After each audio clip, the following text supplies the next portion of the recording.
So Chaka Khan was on a podcast, and she was talking about different things, and she brought up how, and she didn't say R&B. You know, she probably, that's what she meant.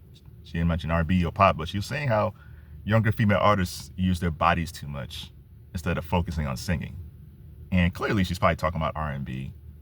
And I agree. I remember seeing like Victoria Monét. Victoria Monét is a very attractive, talented woman. I remember she was on the BET Awards. And Victoria Monét can write, she can sing, she's lovely. There's a classiness about her.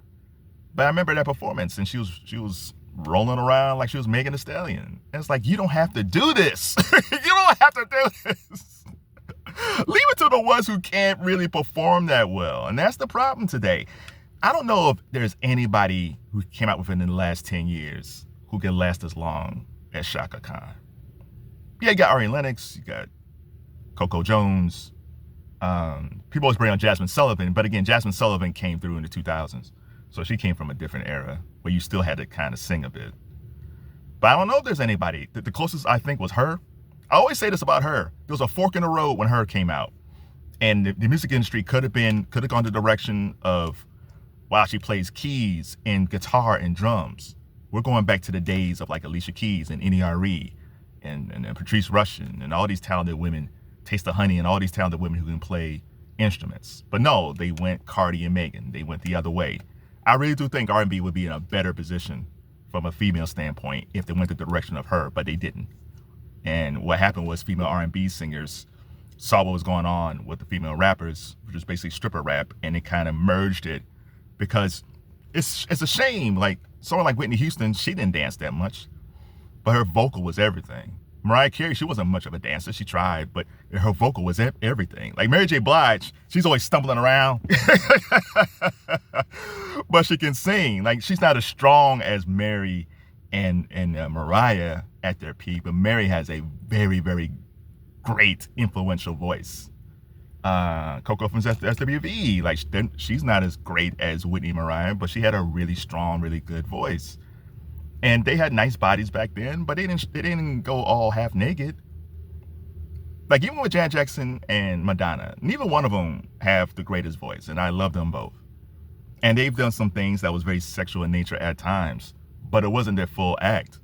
They gave you different songs, different performance, different things where you saw sexy and caring and kind, and then maybe sometimes a bit over the top, and then something that's lovely. Unfortunately today, when it comes to crowds, and I see this all the time, like you see someone performing and then all of a sudden they bend over and the crowd starts cheering, and it's mostly women. Women are cheering. It's not really the dudes. I'm sure the dudes are watching, but it's like perform, twerk. It's like, ah! It's like, what is happening? What is happening? And so before anybody brings up this stuff about Chaka Khan, like, yeah, Chaka Khan, when she was younger, she had a really nice body, and she had a midriff, and she had on tight pants. She was hot, but her talent was undeniable. And like she was in the era.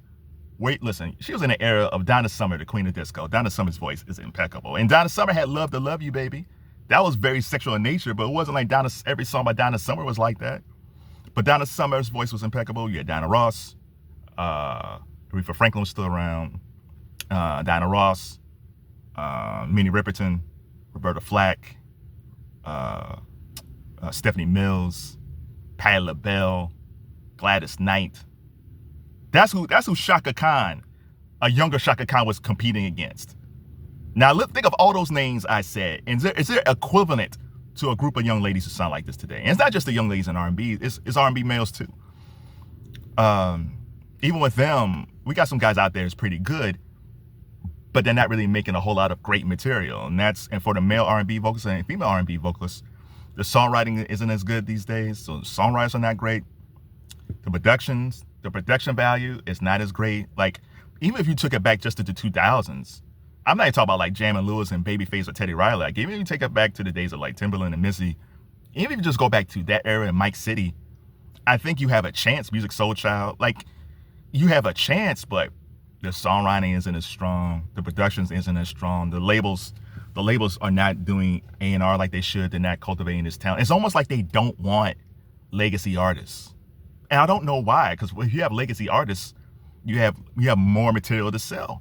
Like the last time, like on the R&B side, the last people I can think of, like The Weeknd and Bruno came around the same time, around the 2010s. And Rihanna came out like in 2006. And then, of course, Beyonce, but she was a Destiny's Child. That was like in the 90s. And Jasmine Sullivan, she was in the 2000s. But once we get past like 2016, everything now is if you either you can't sing and you bend over, or you can sing and you bend over. And I feel bad for female vocalists who can really sing and they have to stoop to the level of stripper rap to connect to the crowds. And again, I'm not trying to be highly critical. I want these ladies to succeed. But Chaka Khan has made a great point. And the funny thing about all this stuff is she's giving you real auntie energy, or just grandma energy, but really auntie energy. So that's why when people say all the time, calling people auntie this, auntie that, it's false. Because a real auntie, a true auntie, is giving you this advice. Old school aunties, old school grandmothers are saying the same thing that Chaka Khan said. Now again, when we were all younger, myself as a young man, young females, yeah, we did things that our uncles and aunts and grandparents and parents told us, and we said, nah, you don't know what you're talking about, you old. But guess what? We weren't disrespectful to them. We might not have liked it. And then down the road, guess what? We said, you know what? They're right. Like, there's nothing wrong with Chaka Khan said about the younger female vocalists today. And she's giving y'all true auntie energy. So the question is, if an older person like her, or Felicia Rashad, or anybody who's giving you sound advice on how to be classy, and you don't accept it, and you're just ripping these women to shreds, you don't have no right to call anybody auntie. Because that's what an aunt is. They give you advice. They try to steer you on the right path. So don't use that term anymore. Now, as far as the state of music, I hope it changes. It gotta change. But will it?